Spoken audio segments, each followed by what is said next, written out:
Subscribe करें Avadhnama news. Subscribe button पर click करें, फिर राइट साइड में बने बेल पर भी क्लिक करें ताकि आपको हमारे वीडियोस की नोटिफिकेशन मिलती रहे। अंतर्राष्ट्रीय ख्याति प्राप्त हास्य कवि सर्वेश अस्थाना को भारत सरकार द्वारा भारतीय सांस्कृतिक संबंध परिषद का सदस्य बनाए जाने की खुशी में शहर के गणमान्य जनों ने होटल रॉयल कैफे में सर्वेश अस्थाना को बधाई दी। सर्वेश अस्थाना अपने हास्य कविताओं के लिए जाने जाते हैं। सर्वेश अस्थाना देश ही नहीं विदेशों में तमाम स्टेजों से दर्शकों को अपनी हास्य कविताओं से ताली बजाने को मजबूर कर देते हैं।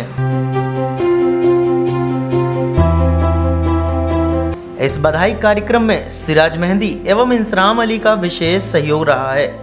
दोनों ही हिंदू मुस्लिम एकता के रोल मॉडल माने जाते हैं।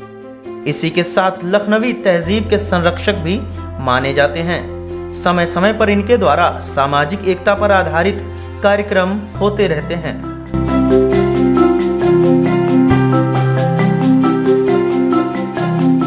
आज हम सभी लोग यहाँ रॉयल कैफे में इकट्ठा हुए हैं।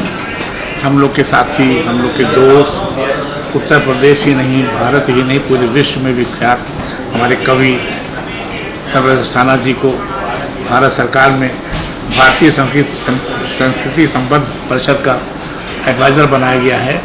इस खुशी में हम लोग सब लोग यहाँ इकट्ठा हुए हैं और ये पद इनसे कहीं छोटा है। इनकी जो इनकी वैल्यू है पूरी दुनिया में, जो इनकी इज्जत है, जो इनके शब्द हैं, जिस शब्दों के बल पर ये स्टेज को घंटों संभाल रहते हैं।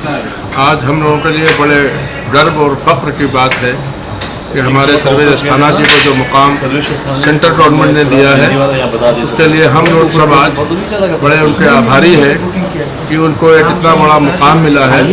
यहाँ पर हमें हम सब लोगों को बड़ी खुशी है। आज हम लोग इकट्ठा हुए हैं। हमें सर्वेश अस्थाना साहब, जिनको सेंट्रल गवर्नमेंट के कल्चरल कमेटी जो है उसका एडवाइज़र बनाया गया है। मैं उसके लिए सबसे पहले तो बधाई दूंगा सिराज मेहंदी साहब को कि कम से कम अच्छे ऐसे लोगों को जिनको कुछ सम्मान देना चाहिए और मिलता है, उनको ये आके उन लोगों को सम्मानित करते हैं। बहुत बड़ा काम कर रहे हैं। मैं उनको बधाई देना चाहूँगा। साथ ही साथ मैं उनको मुबारकबाद भी दूंगा, उनके लिए दुआ भी करूँगा कि सर्वेश अस्थाना अल्लाह करे ज़ोर कलम और ज़्यादा, ज़ोर बाजू और ज़्यादा और खूब तरक्की कीजिए, खूब काम कीजिए। ये हम सब के लिए बड़े फख्र की बात और खुशी की बात है कि हमारे बीच का एक साथी, सिर्फ हिंदुस्तानी नहीं, हिंदुस्तान से बाहर भी हम लोग साथ रहते हैं।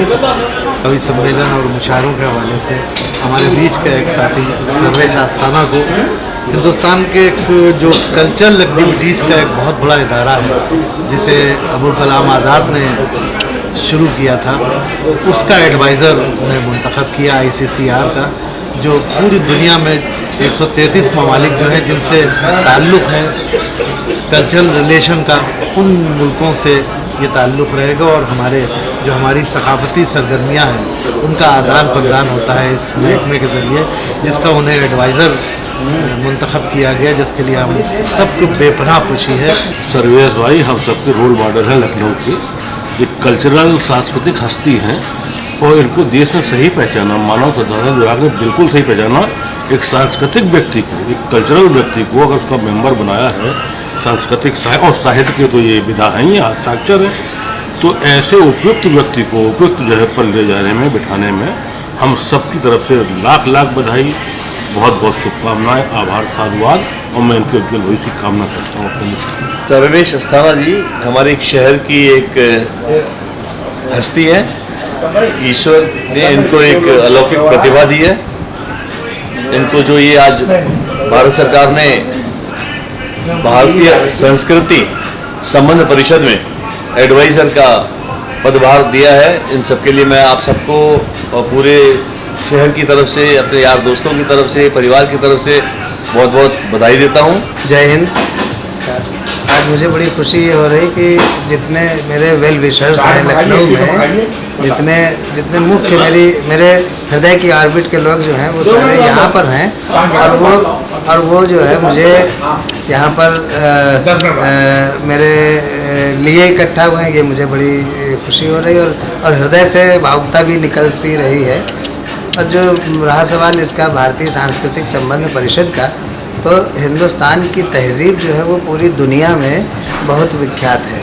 यहाँ के सलीके, यहाँ के रहन सहन का ढंग, यहाँ के बात करने का तरीका जो है पूरी दुनिया में बहुत आदर के साथ देखा जाता है। तो मुझे लग रहा है जो हिंदुस्तान की गंगा जमुनी संस्कृति है, गंगा जमुनी का अर्थ जो है एक संगम से है, जिसमें विभिन्न भाषाएं, विभिन्न धर्म, विभिन्न संस्कृतियाँ, विभिन्न बोलियाँ, विभिन्न परिधान, वो सारी चीज़ें हैं, विभिन्न प्रकार का संगीत, ये सब इसमें है गंगा जमुनी संस्कृति में। तो अब मुझे अभी तो नहीं पता है कि मेरा दायित्व तो क्या होगा या मैं क्या करूँगा या मुझे क्या करना होगा, लेकिन मुझे लगता है कि जो मेरे मित्र लोग, मेरे बड़े लोग बता रहे हैं कि ये कुछ जिम्मेदारी का काम है। अगर एक गलत निर्णय हो गया तो भारत की संस्कृति पर हो सकता है एक छोटा सा स्पॉट लग जाए, तो इसलिए मुझे बहुत सचेत रहना पड़ेगा। और चूँकि सब बड़े लोग सम्मानित कर रहे हैं, तो मुझे लग रहा है कि निश्चित तौर पर कोई बड़ी बात होगी, नहीं तो मुझे तो नहीं पता था कि इतना बड़ा कुछ है। तो मैं अपने देश को प्रणाम करता हूँ और हमेशा यही उम्मीद करता हूँ, ईश्वर से प्रार्थना करता हूँ, खुदा से दुआ करता हूँ, और खुदा से दुआ करता हूँ कि जो हमारे हिंदुस्तान की एकता है, जो सांस्कृतिक एकता है, जो सामाजिक एकता है, जो भाषाई एकता है, जो धार्मिक एकता है, ये खूब आबाद रहे, हमेशा खूब मजबूत रहे, कोई इसको नुकसान न पहुंचा पाए, और ख़ास करके राजनीति जो है हमारी जो सभ्यता और संस्कृति है उसको ख़राब न करने पाए। बस यही दुआ है। बहुत बहुत धन्यवाद।